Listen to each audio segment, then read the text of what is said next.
Salut à tous, amis fidèles du magazine de la Diaspora, bienvenue dans Diaspora Max 5, ce nouveau numéro que nous vous présentons après quelques jours, sinon quelques semaines de léthargie. Vous avez dû remarquer ce silence qui nous a un peu accompagnés avec beaucoup d'activités qui se passent à gauche, à droite, des déplacements. Nous sommes toujours là pour vous servir, amis fidèles du magazine de la Diaspora. Alors, l'émission d'aujourd'hui, le sujet d'aujourd'hui en tout cas est exclusif. Il va avoir un long reportage avec beaucoup de stars, des grandes stars du football, en tout cas les anciens professionnels, grâce à cette rencontre de gala sous l'initiative du président Roch Walembo que vous allez voir aussi dans cette émission. Vous allez aussi découvrir les interviews de beaucoup de footballeurs. Japhet Ndoram de Nantes à Monaco, il va nous expliquer tout ce qui se passe. La polémique qui alimente toujours Brazzaville à quelques jours du match. Sinon, il s'est tenu dans ce match parce que nous sommes en train d'enregistrer en ce moment. Les Diables Rouges, l'équipe nationale ici en France, sont déjà de l'autre côté de l'Is. Nous allons d'ailleurs leur faire un clin d'œil demain avec nos caméras. Ils sont en pleine mise au vert. En tout cas, la sélection nationale est en sélection pour le match du 10 juin à Kinshasa au stade Kamanyola. Donc RDC contre Congo-Brazzaville, première journée des éliminatoires de la Coupe d'Afrique. Vous allez écouter à propos de cette polémique de Samba Brice, je parle du fils. Alors nous allons découvrir tout ça là avec l'organisation aussi de notre frère qui a plusieurs casquettes. Je parle de Otis Kembi. Il nous a aussi répondu au cours de cette même émission. Vous allez découvrir donc son interview qui nous parle un peu de certains de quelques malentendus, on va le dire comme ça. Alors, mesdames, messieurs, juste un jingle, car c'est lui le magicien de notre émission. Je parle de Sacré Cissé, en tout cas, qui est au montage. La caméra est assurée par Valdi Borisol, par Sacré Cissé aussi. Trésor Mbizi a aussi assisté, il était donc à côté de nous. Alors, sans plus tarder, Sacré, tu nous mets juste un jingle et on revient avec le développement. Voilà, Sacré Cissé, nous avons annoncé les couleurs, nous avons annoncé les titres, nous allons tout de suite partir, donc venir ici à Acherville pour commencer à découvrir les quelques premières images. Admirer plutôt Patrick Bouma, Japhet Ndoram, Itoto, tous ces footballeurs, je ne vais pas citer tous les noms, qui effectuent leur entrée dans le stade. Regardez en tout cas les coulisses et comment ça s'est passé. Ça se passe ici à Acherville, c'est parti Sacré.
Encore là.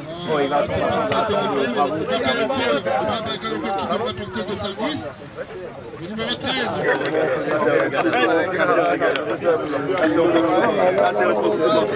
c'est au box de droite. Non, on va au défenseur central. C'est un régaleur. Les gars, calmez-vous.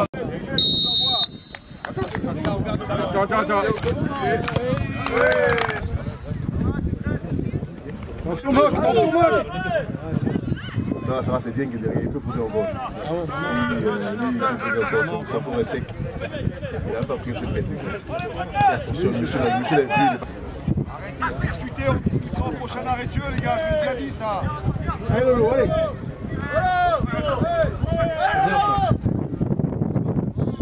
Essaye. Ah, bravo.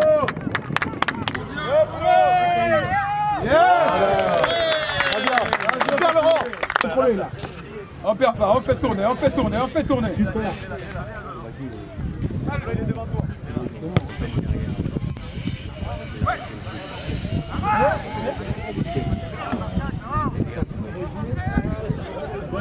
Magui, restez là, s'il te plaît.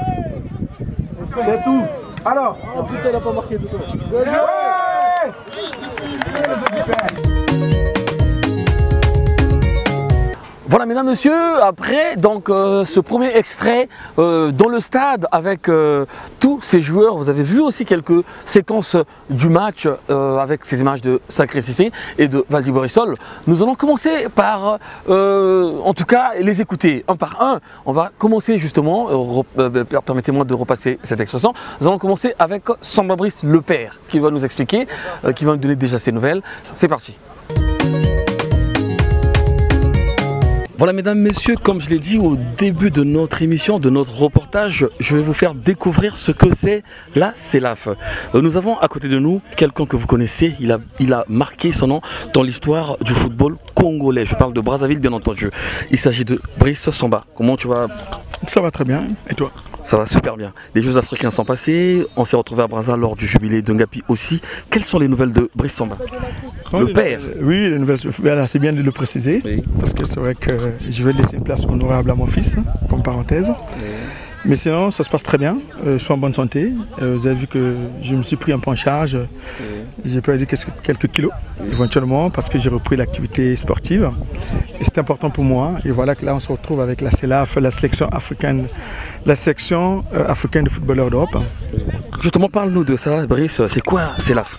En fait, la CELAF, c'est une sélection qui date de très longtemps. Depuis quand j'étais en Côte d'Ivoire, hein, j'ai déjà eu à jouer avec et contre cette sélection.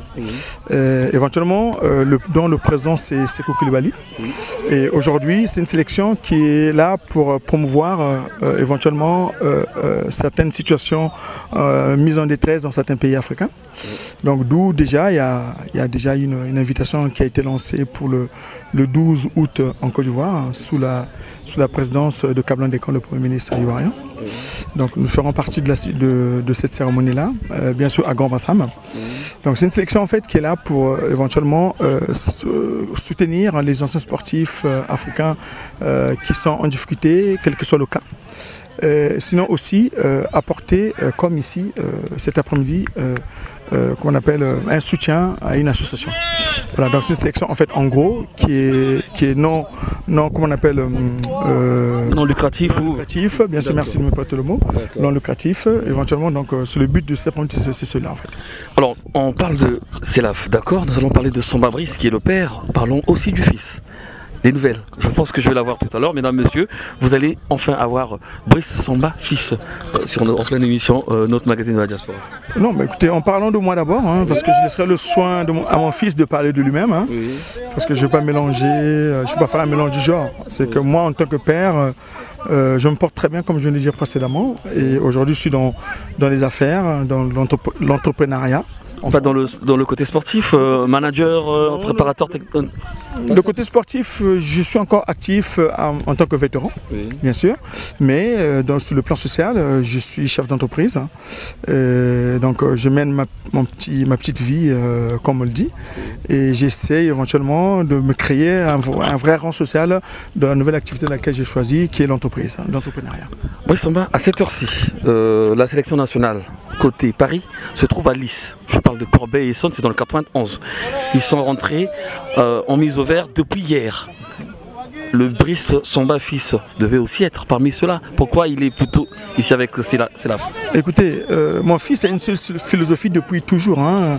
Si aujourd'hui les gens pensent qu'ils disent des choses qu'ils ne comprennent pas, qu'ils ne connaissent pas, je ne leur prête pas tort. Mais en même temps, ils doivent comprendre que le Samba Brice fils, il a une philosophie à lui qui est celle de se faire valoriser d'abord dans un club en Europe, étant titulaire, avant de faire le choix définitif pour la sélection. Puisqu'au jour d'aujourd'hui, il a une double nationalité. Et alors, donc, sur ce point-là, il est vraiment très intransigeant dessus, parce qu'il veut se faire valoir. Il veut pas. Pourtant, il est sélectionnable. Pourquoi attendre? Non, c'est pas moi qui attends. C'est lui, sa philosophie à lui qui est comme ça. Parce que tout le Congolais sait que Brice Samba père interdit son fils de regagner la sélection nationale du Congo. Pourtant, il est assez bon. On a vu Bifouma à la révélation à la Coupe d'Afrique. Brice Samba père veut pas pour l'instant que son fils vienne. Non, je dis complètement que c'est faux. C'est pas moi qui ne veux pas. Toi, tu viens beaucoup en Europe. Hein. Tu sais l'émancipation des enfants de l'Europe. Hein. Aujourd'hui, même si un enfant te respecte, même si un enfant il peut t'écouter, mais ce n'est pas au même titre qu'en Afrique. Hein, parce que l'émancipation n'est pas la même. Donc cet enfant-là, qui est majeur aujourd'hui, je respecte ses choix aussi. Bien que je peux donner un avis, mais je ne peux pas l'obliger à faire quelque chose dont lui-même, dans laquelle il ne se plaît pas. Donc d'où aujourd'hui le statut, il est co.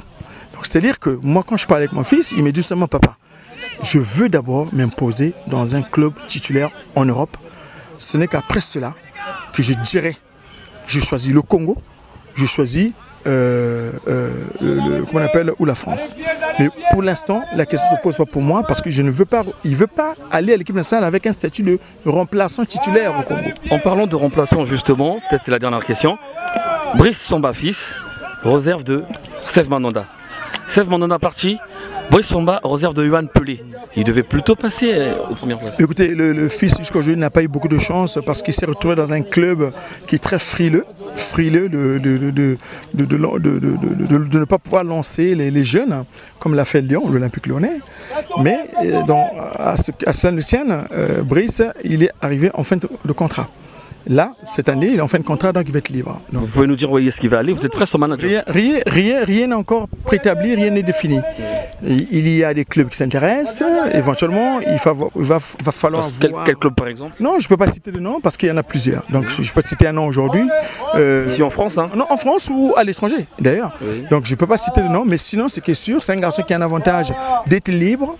Hein, donc il y a des clubs qui aiment bien ce genre de profil-là aussi. Et c'est un garçon qui est encore jeune et qui a du talent aussi. Donc automatiquement, ce garçon-là, il attend le moment venu où il y aura un club qui va lui proposer les vraies propositions par rapport à ses attentes pour qu'il puisse choisir dans quel club éventuellement aller la saison prochaine. Amis sportifs, sûr pour préciser, c'est un garçon aujourd'hui qui dit je dois jouer maintenant. Il a dit maintenant je dois jouer. J'en ai marre de cette position-là, il veut vraiment jouer. Donc tu comprends bien que la position qu'il va choisir, c'est le club qui donnera la capacité de jouer, d'être numéro 1 titulaire. Amis sportifs, vous avez là quelques éclaircissements de Brice Samba, du côté de Brazzaville, Pointe-Noire. Vous avez tellement parlé sur le petit, donc le gardien fils, et bien le père lui-même, qui est quelque part son manager aussi, vous donne des vrais détails. Soyez patient, il va revenir. Merci à toi, Brice. Je te remercie moi aussi. Merci bien. Okay. Voilà. Après son Brice, je vais donc demander Sacré si tu peux mettre tout un chapelet d'interviews, un défilé d'interviews comme ça, jusqu'à un certain moment avant de retrouver le président Roch Walembo et Otis Kembi pour clôturer l'émission. C'est parti avec ces footballeurs qui ont bien accepté de reprendre un autre, plutôt de reprendre à nos questions avec le micro que nous leur avons tendu. Écoutez. Voilà mesdames, messieurs, encore un autre footballeur qui a marqué l'histoire en tout cas du championnat de France, un Africain bien entendu, il nous revenait peut-être de l'autre côté. Je parle de Diafé Ndoram. Alors bonjour monsieur Ndoram. Bonjour. Donnez-nous vos nouvelles, ça fait longtemps avec Nantes. Oui, je suis toujours nantais d'ailleurs, j'habite à Nantes. Oui. Effectivement, j'ai décroché du football depuis pas mal d'années déjà et puis je suis toujours plus ou moins dans le milieu du football professionnel et amateur. Je suis basé sur Nantes. Une ville qui m'a accueilli, où j'ai fait carrière, donc voilà, j'ai mes repères et donc je me suis réinstallé à Nantes depuis pas mal d'années. Fini le foot, on est installé. Fini le foot en tant que sportif, footballeur bien évidemment, parce qu'à 51 ans, c'est un moment ou l'autre, il faut arrêter, donc j'ai arrêté déjà il y a quelques années, même si j'ai arrêté sur un coup de blessure, donc voilà, au moment ou l'autre, il fallait bien arrêter, mais je suis toujours resté dans le milieu, plus souvent dans le milieu amateur que dans le milieu professionnel. Ouais. Et là, on vous retrouve avec cette association qui est CELAF, présidée par l'autre président ivoirien et aussi Georges Weah qui fait partie des membres d'honneur. Parlez-nous des coéquipiers. Quels sont vos buts en fait avec cette association des footballeurs? Alors, cette association, je l'ai connue les premiers jours où je suis arrivé en France, qui était gérée par Sekou, justement, Koulibaly, qui est un ami très proche à Georges. Donc, Georges m'avait contacté à l'époque où j'étais à Nantes. Donc, je fais partie membre de cette association qui œuvre pas mal d'années déjà pour l'Afrique, pour la jeunesse africaine qui viennent. Alors le but c'est effectivement d'orienter tous les jeunes africains qui arrivent en France, qui sont dans des situations plus ou moins compliquées. Et donc cette association, bien évidemment, elle existe, elle leur donne un coup de main pour effectivement les orienter dans leur éventuellement parcours professionnel ou déjà se réinsérer dans la société française. Ouais. Footballeur, pour les amoureux du Paris Saint-Germain, vous avez connu ce footballeur qui s'appelle Omar Dieng. Bonjour. Bonjour. Alors, ça fait longtemps, donnez-nous vos nouvelles. Bah écoutez, je vais très bien, j'ai arrêté ma carrière il y a 10 années et maintenant je suis agent de joueur de foot associé avec un ami et on reste toujours dans le football. On essaie de faire la promotion des jeunes talents africains et globalement même mondial pour essayer de les aider après 18 ans de carrière, leur faire comprendre que l'exigence du haut niveau exige un accompagnement, donc il faut rendre à César ce qui appartient à César et ce que je suis en train de faire. Le dernier club, c'était bien Paris Saint-Germain? Non, c'était pas Paris Saint-Germain. Après Paris Saint-Germain, je suis parti à la Sampdoria de Gênes en Italie. Je suis revenu à Auxerre, j'ai joué en Turquie et j'ai fini ma carrière en Grèce, à Athènes. D'accord. Et parlez-nous de Selaf. Bah écoutez, Selaf existe depuis 1993, depuis que je suis arrivé au Paris Saint-Germain. Il y a Georges Weah qui avait le souci de faire retrouver un peu les Africains, des footballeurs africains actifs. Pour plaider la bonne cause, c'était dans un mouvement associatif, on a fait pas mal de matchs un peu partout dans le monde entier et je suis très content et très honoré de faire des matchs avec la Selaf. Bon, c'est une fête, c'est participatif et moi je dis qu'on a eu la chance de toucher l'excellence, il faut savoir le rendre, et donc des matchs comme ça on fait partie. Merci bien Omar Dieng. Merci beaucoup. Voilà, toujours dans le cadre de ce reportage, vous découvrez encore un autre footballeur qui a marqué l'histoire ici, en tout cas en Europe, dans le championnat français. Bonjour Itoto. Bonjour. Alors parle-nous de Selaf. Comment vous vous retrouvez ici? On se retrouve ici, la CA, ça fait des années. C'est une sélection des joueurs africains évoluant en Europe. Et on a toujours fait des matchs de gala. Il fut un temps avec Georges Weah, il y avait tous les grands joueurs au Kocha. Et là, donc, c'est la renaissance de la CELAF. C'est bien de pouvoir se retrouver tous ensemble et de faire ce match de gala et puis prendre de plaisir. Alors, essaie de rafraîchir la mémoire des jeunes qui te regardent en ce moment. La carrière de Itoto, légèrement, en 2-3 mots. Un ancien joueur, j'étais formé ici en France, j'ai commencé à Rouen et puis j'ai passé 8 ans à Lille en première division et j'ai fait 3 CAN avec la RDC et la CAN de Burkina Faso 98 on a terminé 3e et à part ça on est toujours là, je suis toujours dans le milieu du football en tant que consultant ou éditorialiste pour Africa 24. Dans quelques jours, la première journée des éliminatoires de la Coupe d'Afrique des Nations, RDC Congo-Brazza. Qu'est-ce qu'on peut dire encore? On peut dire non, c'est une même famille quoi. Donc les deux côtés, il y a des très bons joueurs. Je pense que ce genre de match-là, ça va être un match difficile. On ne peut pas dire mettre une pièce plus sur la RDC, sur le Congo-Brazza. Non, on se connaît très bien. Et là maintenant, je pense qu'il faudra prendre le match au sérieux de deux côtés réellement si vraiment l'une de deux équipes veut vraiment s'imposer quoi. Donc c'est pour cela que bonne chance aux deux équipes. Voilà mesdames, messieurs, toujours dans le cadre de ce reportage, un autre visage que vous connaissez. Certes, il a enlevé ses cheveux. À l'époque, vous vous rappelez, il avait plutôt les dreadlocks. Je parle de Richard Akana. Salut mon gars. Bonjour. Comment tu vas? Très bien. Alors Richard Akana, pas de nouvelles du côté de Brazzaville et on te retrouve ici avec Selaf. Donne tes nouvelles effectivement. Les nouvelles, c'est que je suis ici en France et puis dans mes activités, toujours le football avec la CELAF, donc qui représente l'Afrique. Et on est là dans le cadre, on représente le Congo parce que même si nous n'avons pas de nouvelles des Congolais, de Brazzaville, mais on est là, on soutient toujours, on suit de loin et puis voilà. Nous avons expliqué tout à l'heure avec les autres ce que c'est votre association, donc CELAF, nous avons expliqué. Mais justement, nous savons que du côté du Congo-Brazzaville, tu es presque l'ambassadeur de cette association. C'est toi qui draine un peu tout ce qui se passe avec le Congo-Brazza. Dites-nous un peu pourquoi il n'y a pas plus que ça en fait. On a vu Roch Walimbo qui est là justement. Il y a aussi un certain Otis Kembi qui est un peu dans le domaine, qui appuie cette association. Mais vous, pourquoi vous ne cooptez pas d'autres Congolais aussi qui sont ici, les anciens footballeurs? Écoutez, de toute façon, je pense qu'ils vont venir. Les autres Congolais qui sont ici vont venir parce que ils sont très réceptifs. Après, je dirais malheureusement, après c'est vrai que je représente les Congolais, les Congolais vraiment chez nous, mais il n'y a pas vraiment ce lien-là avec mon grand frère. Il y a eu des choses qui sont passées et je leur tiens par rigueur. Je les aime toujours et puis ça restera toujours mes grands. Et puis voilà quoi. Donc là je continue sur ma route parce que j'aime ça, j'aime aider. Et je me bats pour l'Afrique quoi. Richard Akana a pu avoir une licence ou encore l'autorisation d'être manager impresario de footballeur. Qui tu as déjà placé finalement? Est-ce que c'était vrai cette rumeur? Oui, je viens de placer un jeune encore congolais mais malheureusement de Kinshasa.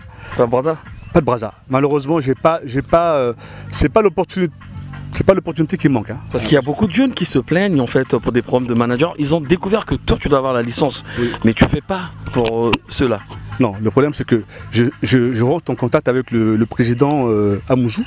Benito. Voilà. Parce que lui souvent il vient, il a l'opportunité de venir à tous ces jeunes ici. Donc pour moi aujourd'hui, c'est un problème. Pour prendre un jeune au Congo pour l'amener en Europe. Parce qu'avec ce qui s'est passé à l'époque, un Congolais pour prendre un visa pour venir en Europe, c'est compliqué. Donc c'est pour ça. Mais avec le talent, il n'y a pas de problème. Non, il n'y a pas de problème, mais bon, il faut avoir le visa. Donc le visa, si on veut le déposer, est-ce qu'on va l'accepter? Donc je peux amener le club à Brazzaville, à Pointe-Noire. On va le voir, on va dire ouais c'est bon, on va se battre, mais il y a toujours la procédure du visa. Je combats un peu les jeunes qui viennent très tôt et après qui se perdent dans la nature ici. Vous êtes professionnel? Non, j'ai arrêté ma carrière, ça fait 3 ans maintenant. Voilà. Ok, d'accord. Et un mot pour cette association? Oui, c'est une bonne chose de se retrouver entre Africains en Europe. On a besoin de cette solidarité-là et puis se donner de ces nouvelles. Et puis voir exactement ce qu'on peut faire pour demain, pour les jeunes Africains qui nous attendent là-bas. Merci bien, Bakayoko. Merci. Voilà, mesdames, messieurs, nous sommes à Acherville dans le cadre de ce match amical en fait, qui a rassemblé les amis de CELAF. Nous avons un grand nom du football africain. Vous, les grands supporters du Paris Saint-Germain, vous connaissez bien l'histoire. Aboubacar Sarr du Sénégal, qui a d'abord joué et a été le deuxième entraîneur du Paris Saint-Germain. C'est pas donné à n'importe qui. Bonjour, monsieur Aboubacar Sarr. Bonjour. Donnez-nous vos nouvelles. Bah écoutez, ça va. Je suis encore toujours dans la région parisienne. J'ai quitté le Paris Saint-Germain depuis l'arrivée de l'équipe qui est venue du Qatar. Donc pour l'instant, je suis un petit peu à Orgeval où je m'occupe encore des jeunes de 12 ans et 13 ans. Donc je continue à coacher et en même temps, chaque fois qu'on a l'opportunité de se retrouver avec la CELAF ou avec les Black Stars, donc je reviens aussi pour les coacher. Pour rafraîchir la mémoire des jeunes qui nous regardent, parce que beaucoup de sportifs jeunes nous regardent à travers notre émission, faites-nous un petit briefing de votre carrière et de l'entraîneur aussi, en commençant par le footballeur. Oui, donc ma carrière, j'ai commencé à Toulon, donc, où j'ai fait 2 ans en deuxième division. Après, j'ai été transféré à l'Olympique de Marseille, où je suis resté 5 ans, où j'ai eu la chance de gagner la Coupe de France. Après, j'ai été transféré au Paris Saint-Germain. À l'époque, le président, c'était le président Borrelli, donc j'ai joué avec Francis Borrelli. Il y avait donc François Pelé. Voilà, François Pelé, donc Mustapha Daleb, Rocheteau, Dominique Battenet, Suzik, donc j'ai joué avec toute cette génération. Donc voilà, j'ai fait 5 ans, 6 ans comme joueur au Paris Saint-Germain et après donc j'ai intégré les staffs techniques où j'ai travaillé avec des entraîneurs comme Luis Fernandez, comme Vahid Alilozic, voilà, donc j'ai fait ma carrière d'entraîneur pratiquement au Paris Saint-Germain comme entraîneur adjoint. Voilà, mesdames, messieurs, vous avez écouté, vous avez vu ces quelques footballeurs que nous avons proposés tout à l'heure pour cette association. Et bien là, nous avons Sekou Koulibaly qui en est le président. Bonjour. Bonjour. Qu'est-ce que ça vous fait de voir encore, on va dire, un nouveau départ, vu qu'il y a eu une léthargie, un temps mort un peu, on va dire, avec les rencontres de cette association qui est CELAF. Qu'est-ce que ça vous fait en fait? Vous savez, on avait mis un peu la CELAF en stand-by pour pouvoir mieux sauter. Et Dieu merci, on a reculé, maintenant on peut mieux sauter. Et là, tous les joueurs ont répondu présent. Parce que la CELAF, c'est une famille de footballeurs africains d'Europe. On est toujours là prêt à aider les démunis. Donc nous sommes venus à Acher aujourd'hui pour soutenir la jeunesse de Acher afin de leur apporter notre soutien et leur dire qu'à travers le sport, on peut aussi réussir sa vie. Ok, d'accord. Et il y a un cap d'ici là. Normalement, vous avez fait presque pas mal des pays d'Afrique. Il y a un rendez-vous, je pense, en août. Oui, il y a un grand rendez-vous en Côte d'Ivoire, à Bassam précisément. Bassam qui a été meurtri par les guerres qu'il y a eu par Daesh. Oui. Donc nous partons en Côte d'Ivoire pour soulager un peu la population ivoirienne. Et tous les joueurs seront présents. Ils m'ont tous confirmé leur venue sur Abidjan. Voilà, c'est donc la dernière partie de notre émission. Pour clôturer, je vous invite à regarder l'interview de Otis Kembi, donc ce Congolais, manager dans le sport, dans la musique, dans la culture. Il a plusieurs casquettes, je l'ai dit, on va le dire encore avec lui tout à l'heure, vous allez écouter. Il va donc parler de ce qui s'est passé ici, parce qu'il était en tout cas un peu dans les coulisses à l'organisation de cette rencontre de CELAF. Écoutez Otis Kembi. Voilà, mesdames, messieurs, toujours dans le cadre de ce reportage, un grand événement vient de se passer ici à Achirville. Vous avez vu à travers ces quelques interviews, nous n'allons pas clôturer ici, car dans l'ombre, en tout cas dans l'organisation, même dans le côté, on va dire, de la touche finale, il y a aussi des héros qui travaillent. À l'instar de celui qui est à côté de moi, un grand frère que je connais très bien, que vous connaissez déjà de toute façon, surtout les sportifs à Brazza. Je parle de Otis Kembi, qui a plusieurs casquettes. On va peut-être parler de 2 casquettes ici car nous sommes au stade. Les autres, on retrouvera bien entendu sur une autre émission qu'on aura le temps de faire avec lui. Alors Otis Kembi, bonjour. Bonjour. Alors on est venu travailler ici. À la grande surprise, c'est toi qui manages un peu tout avec toutes ces stars, tous ces grands footballeurs africains et européens qui ont fait la fierté du championnat de France. Parle-nous de CELAF en 2 mots. CELAF, c'est la sélection des Africains évoluent en Europe. Donc tous les Africains qui évoluent en Europe. Donc en parlant de... Vous avez vu, toutes les générations étaient là aujourd'hui. Hein. Toutes les générations. Vous avez vu Boubacar Sarr, donc c'est un joueur du PSG, entraîneur du PSG pendant plusieurs générations, même champion quand ils étaient champions, il était déjà entraîneur. Vous avez vu Mboma, vous avez vu Bakayoko jusqu'au plus jeune. Enfin, la CELAF c'est ça. Voilà. Donc après vous avez eu le président de la CELAF qui était là, donc Sekou Koulibaly, vous avez eu le secrétaire de la CELAF Roch Walembo, donc nous sommes, si vous voulez, les bras de la CELAF. Voilà, on est là pour essayer un peu de faire que les choses se passent bien. Otis Kembi a séjourné à Brazza pendant un moment, je me rappelle, tu es arrivé même demi-finaliste ou quart de finaliste, je ne sais pas trop, quart de finaliste au championnat, la Coupe du Congo avec RCO, Racing Club Walembo. Finalement, on a découvert beaucoup de choses, avec des diplômes même d'entraîneur ici. Parle-nous un peu de ce que tu fais ici en fait. Je ne sais pas si on peut parler de moi en quelques minutes. On va se tutoyer, tu sais qu'on ne peut pas parler de moi en quelques minutes. Parce que là, tu as choisi la casquette sport, donc on va parler un petit peu. Parce que si on parle de la casquette producteur au niveau artistique, culturel, on va pas finir. On va pas finir. Donc on va rester dans le côté sportif. Parce que bon, c'est vrai, moi je suis entraîneur diplômé de la FF depuis 25 ans. 25 ans déjà. Donc j'exerce. Il y a des joueurs qui sont aujourd'hui en équipe de France, surtout féminine même, que j'ai eu à former. Donc oui, j'étais pendant 8 mois, je suis rentré au pays. J'ai voulu voir un peu qu'est-ce que je pouvais faire au niveau du pays. Donc j'avais pris une équipe qui était en 2e division, parce que je voulais pas la facilité, je voulais imprégner un peu mon cachet, ma façon de faire, ma façon de voir un peu le football. Et les fils à l'aiguille comme ça, on est parti jusqu'à éliminer Inter, tous ces grands clubs, et finir en quart de finale de Coupe du Congo contre Kara. Je pense que c'était quart de finale, oui, mais si je ne me trompe pas. Georges Weah t'a laissé à diriger cette équipe, c'était quand même pas n'importe quoi. Parle-nous un peu de cette expérience aussi. Entraîneur de Weah Football Club pendant quelques années. Oui, vous savez... je te félicite déjà, Keter, parce que tu suis beaucoup. Tu es vraiment, j'ai l'habitude de t'appeler le plus doué. Après, bon, qu'on l'aime, qu'on n'aime pas, il faut être sur le terrain. Toi, tu me dis le plus doué de sa génération, moi je me dis l'un des plus doués. Non, moi, on va fâcher, quoi. Moi, je confirme, le plus doué, parce que il faut être là aujourd'hui. Il fallait être là.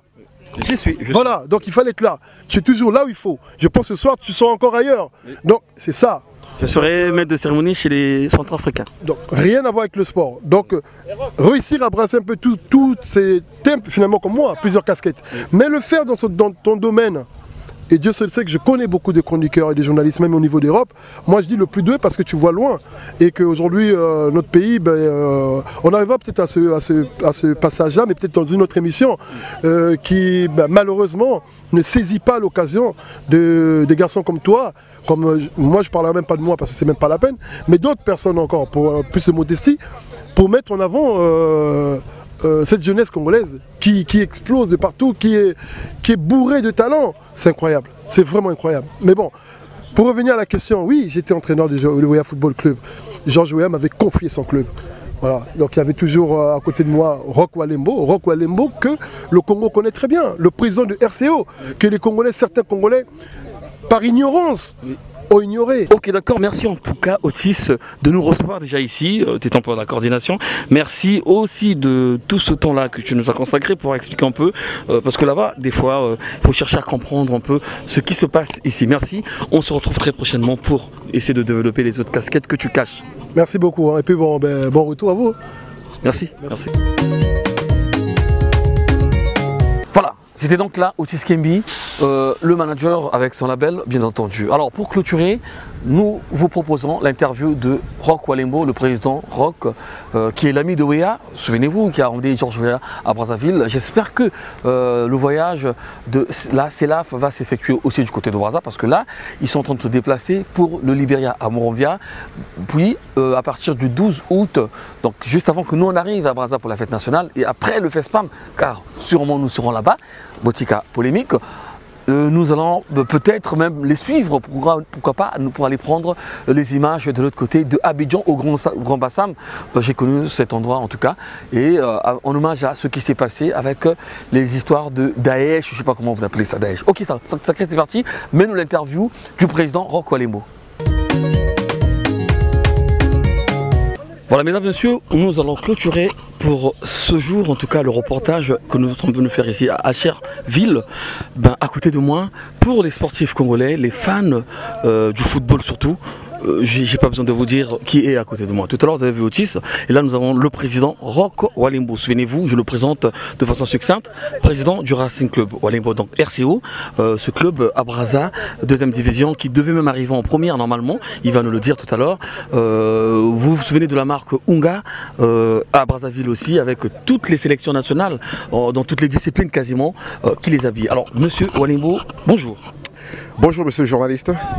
Nous sommes venus ici avec beaucoup de surprises et de joie de voir une pléiade de stars que nous avons vues étant gamins ou encore à la télé, nous avons pu les approcher.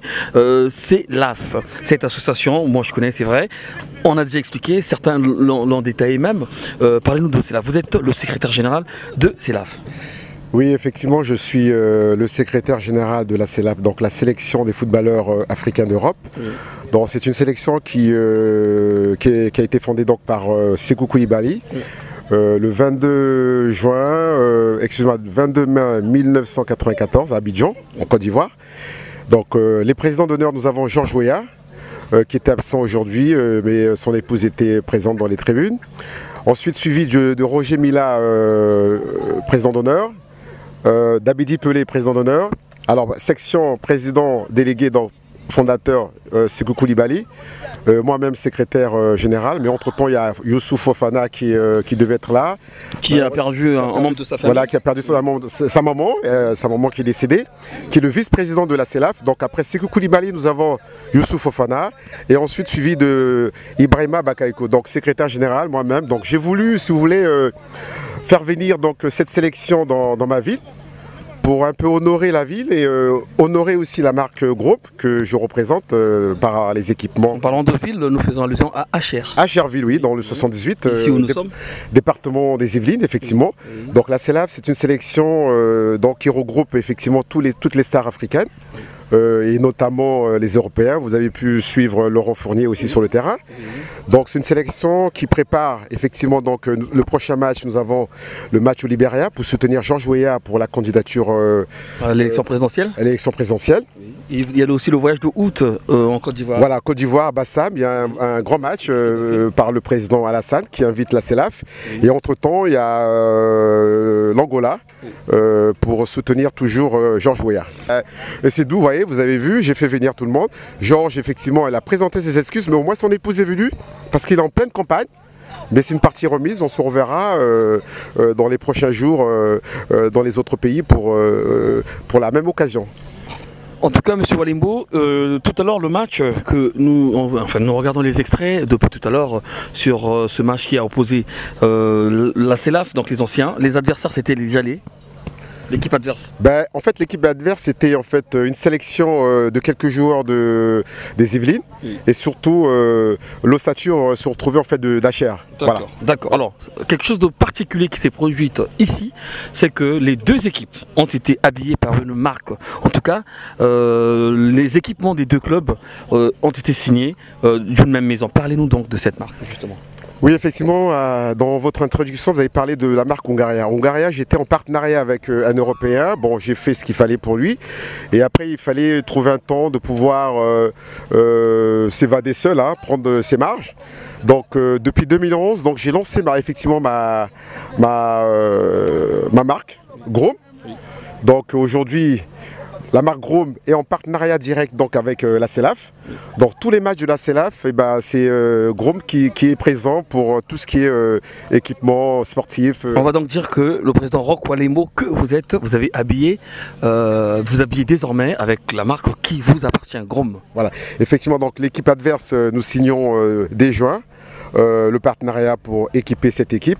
Et notamment, nous avons aussi signé avec la CELAF où vous retrouvez toutes les stars. Donc c'est un peu normal. Voilà. En tout cas, merci président Roch Walembo. Merci monsieur le journaliste, secrétaire. Merci, à très bientôt. À bientôt. Merci. Voilà, c'est donc la fin de ce numéro, la fin de cette émission. Un reportage spécial et exclusif signé la CELAF. C'est pas la peine de dire encore d'autres détails. Vous avez suivi tout le long de cette émission ces sportifs qui ont expliqué le concept de l'association et tout ce qui se passe. En tout cas, restez toujours scotchés avec le magazine de la Diaspora, donc Diaspora Mag 5. On se retrouve la semaine prochaine sur les mêmes chaînes où vous nous recevez. Restez toujours scotchés. Merci à toi, Sacré Cissé, du côté du montage et à la réalisation. Merci à Valdi Bourissol. Merci à Sacré aussi pour le cadrage. Trésor Mbizi nous a assisté. Le frangin qui nous soutient toujours, je parle bien sûr de Otis Kembi. Il était aussi là de la partie. On se retrouve donc la semaine prochaine. À très bientôt, au revoir.